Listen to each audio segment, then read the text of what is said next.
ये कहानी है हिमेश की, जो एक गांव में रहता था और उसकी शादी प्रियंका नाम की एक लड़की से हुई थी। हिमेश प्रियंका से बहुत ज़्यादा मोहब्बत करता था, लेकिन साथ ही साथ हिमेश एक अयाश आदमी था। एक दिन हिमेश की साली उनके घर आती है। अपनी साली को देखकर हिमेश की राल टपकने लगती है। अरे वाह, क्या जालिम लड़की है। अगर मेरी शादी इससे हुई होती तो जिंदगी का मजा आ जाता। ये सोचकर अगले दिन हिमेश राजमा के कमरे में जाता है और उसे कहता है, और साली साहिबा, कैसी हैं आप? जीजू मैं तो बिल्कुल ठीक हूँ। आप सुनाए कैसे हैं? हाँ, मैं भी ठीक हूँ। मुझे एक बात पूछना थी तुमसे। जी जी जीजू पूछिए। क्या तुम्हारी जिंदगी में कोई लड़का है? जीजू आप ये कैसी बातें कर रहे हैं? मैं बहुत ही संस्कारी लड़की हूँ और ये सब करना मुझे बिल्कुल पसंद नहीं है। मैं तो केवल पढ़ाई लिखाई में अपना सारा ध्यान देती हूँ। हाँ हाँ, बिल्कुल ठीक है। ऐसा ही होना चाहिए। इतनी बात करने के बाद हिमेश वहां से चला जाता है। अगले दिन प्रियंका हिमेश से कहती है, अजी सुनते हो, मेरी सहेली की तबीयत बहुत खराब है। अभी उसका फोन आया था, तो मुझे उसका पता लेने के लिए अभी जाना होगा। हाँ हाँ, तो इसमें इतना पूछने की कौन सी बात है प्रियंका। तुम्हारी दोस्त है, मुसीबत में है, बीमार है, तुम्हें उसके पास जाना चाहिए। जी अच्छा तो ठीक है, मैं जा रही हूँ। आप अपना ख्याल रखिएगा। हाँ हाँ, तुम चिंता मत करो। साली साहिबा भी तो आई हैं घर में, मुझे क्या फिक्र हो सकती है। और इतना कह देने के बाद उसकी पत्नी प्रियंका वहां से चली जाती है अपनी दोस्त को मिलने। अरे वाह, क्या बात है। आज तो मेरी पत्नी भी घर से चली गई। आज तो मैं साली साहिबा को पटा ही लूंगा। इतना कहकर हिमेश दोबारा से पूजा के कमरे में चला जाता है। और साली साहिबा, कैसी हैं आप? जी जीजू मैं बिल्कुल ठीक हूँ। आप कैसे हैं?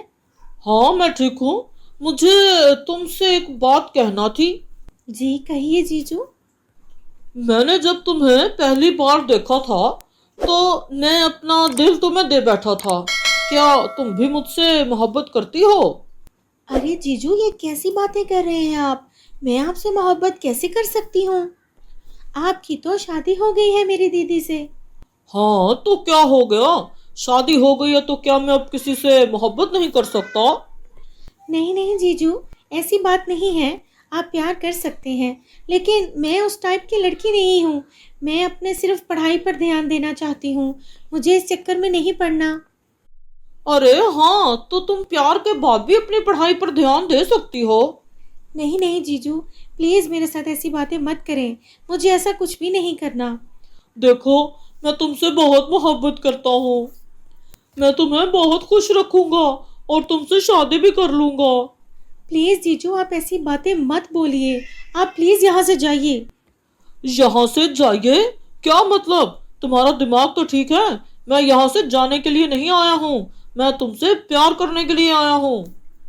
इतना कहकर हिमेश उसके साथ जबरदस्ती शुरू कर देता है, लेकिन पूजा अपने आप को बचाने की बहुत कोशिश करती है। प्लीज़ जीजू मुझे छोड़ दीजिए।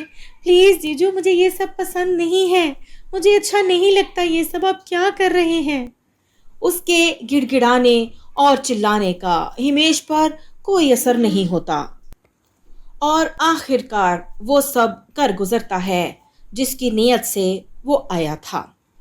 बहुत परेशान हो जाती है पूजा कि अब वो क्या करेगी। वो अपनी बहन के आने का इंतज़ार करती है और आखिरकार प्रियंका शाम में घर वापस आती है तो उसे पूजा हर बात मनोहन बता देती है। बहुत परेशान होती है उसकी बात सुनकर प्रियंका और कहती है, हाँ मेरे भगवान, ये क्या हो गया? मेरी बहन के साथ इस आदमी ने इतना कुछ कर दिया। मैं इसे नहीं छोड़ूंगी अब। चल पूजा तू मेरे साथ चल। मैं आज ही तुझे इंसाफ दिला कर रहूंगी।